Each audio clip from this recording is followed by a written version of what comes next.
Je lance un défi, en premier lieu pour moi. Comme on dit, ce sont les cordonniers les plus mal chaussés et ça n'a pas loupé pour moi. Des cours, des occupations, les enfants, etc. Je me suis un petit peu perdue, je me suis laissée aller à contre-courant de toutes les magnifiques choses et conseils que je vous prodigue. Mais chut, vous dites rien à personne, n'est-ce pas? Bon, là je me dis ça suffit maintenant, c'est tout de même le comble ça. Vu que je considère l'entraide et le partage comme essentiels à la réussite d'un changement, je me suis dit que j'allais vous en faire profiter. J'en connais pas mal qui auraient aussi besoin d'un changement à ce niveau-là. Un petit peu de théorie d'abord, alors c'est parti pour les explications. Nous ne pouvons pas dissocier le corps et l'esprit ou le mental ni le cœur. Nous sommes une entièreté.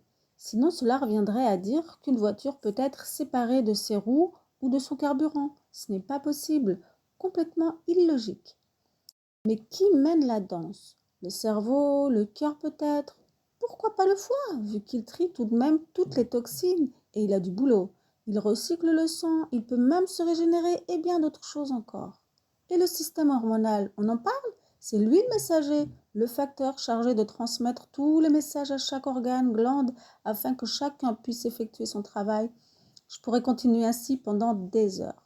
Ce qu'il y a à comprendre avec cela, c'est que tout ce que nous faisons ou ne faisons pas, ce que nous pensons, ce que nous voyons aura un impact sur notre bien-être physique et psychique.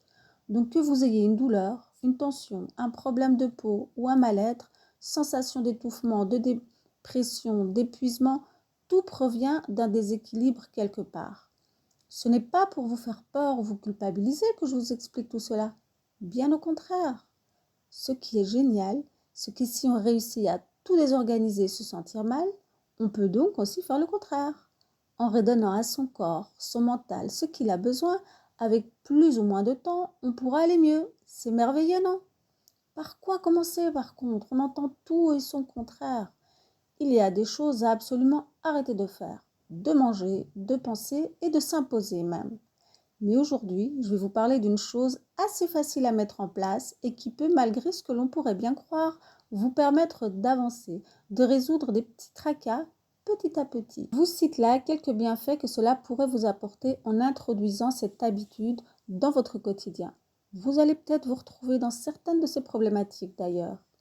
Alors, qu'est-ce que cette habitude peut améliorer?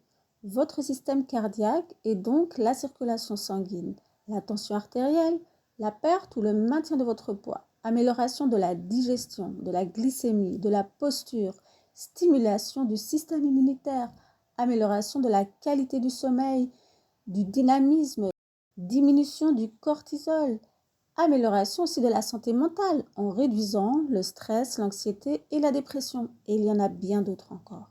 Alors, c'est pas mal, non? Alors, de quelle habitude je parle? Qu'est-ce qui permettrait tout ça? Vous aurez un petit peu deviné vu le titre de la vidéo.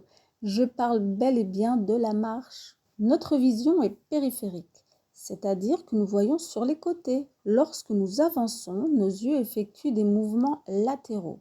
Lorsque nous marchons à l'extérieur, donc pas sur un tapis de course dans une salle de sport ou dans votre chambre, le paysage défile. Nos yeux récupèrent énormément d'informations qui sont envoyées directement à différentes parties du cerveau.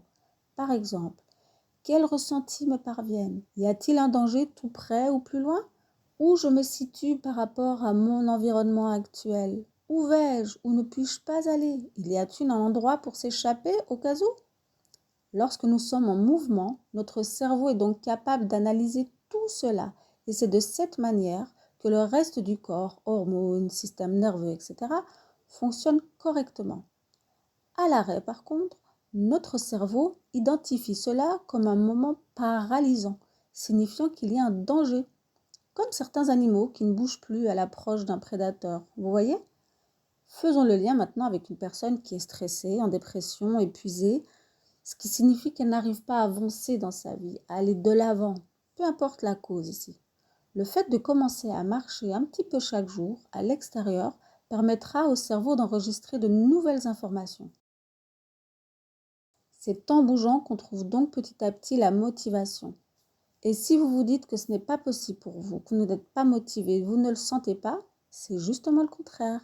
Il n'y a pas de motivation sans mouvement et non l'inverse. Il y a des études scientifiques qui ont démontré des diminutions de cortisol, de stress chronique et d'anxiété sur des personnes marchant régulièrement. Plusieurs facteurs rentrent en compte évidemment pour qu'une personne arrive à être dans des états tels que la dépression, etc. Avec la marche, il est possible d'au moins améliorer beaucoup de symptômes et de travailler directement en profondeur, donc pas simplement sur les symptômes. Voici enfin le défi. Niveau 1. Marcher 30 minutes d'affilée tous les jours.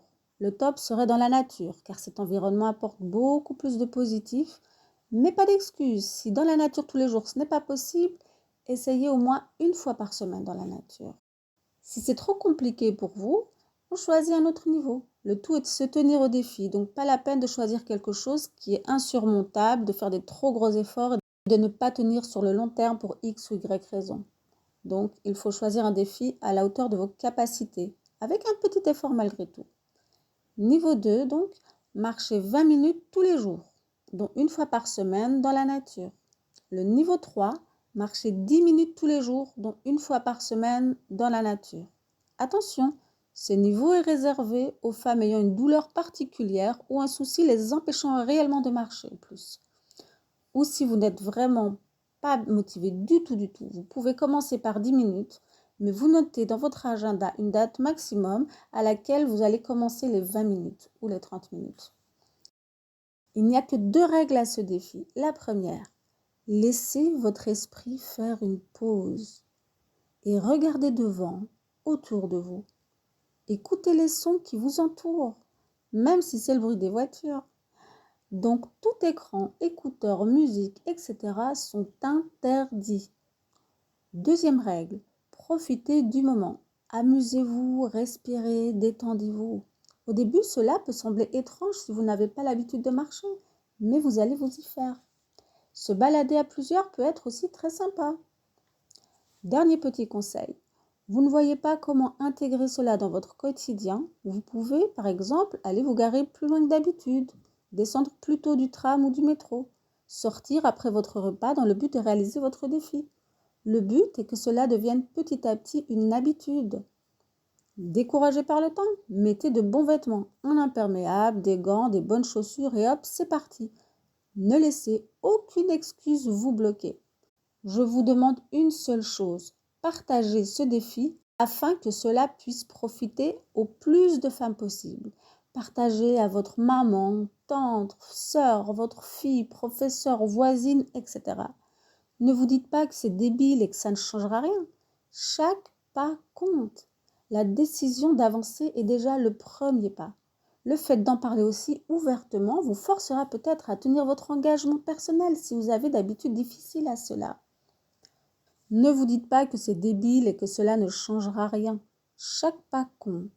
La décision d'avancer est déjà le premier pas. Le fait d'en parler ouvertement vous forcera peut-être à tenir votre engagement personnel. Au début, on peut avoir besoin de cela parfois. Motivez-vous les unes les autres. C'est d'ailleurs pour ça que j'ai créé un groupe Facebook. Je vous mettrai le lien, afin que nous puissions chacune partager nos moments, nos avancées, notre ressenti. Et des bons petits bonus vous y attendront prochainement. N'hésitez pas à commenter dans le groupe sur Instagram ou ailleurs. Utilisez le hashtag Marcher pour soi et je viendrai voir. Mettez-moi un oui dans les commentaires et foncez, ne réfléchissez pas, ça ne pourra vous apporter que du bien. Qu'avez-vous à perdre? Et tout ça, ça vaut aussi pour moi, bien entendu. Allez, bon défi!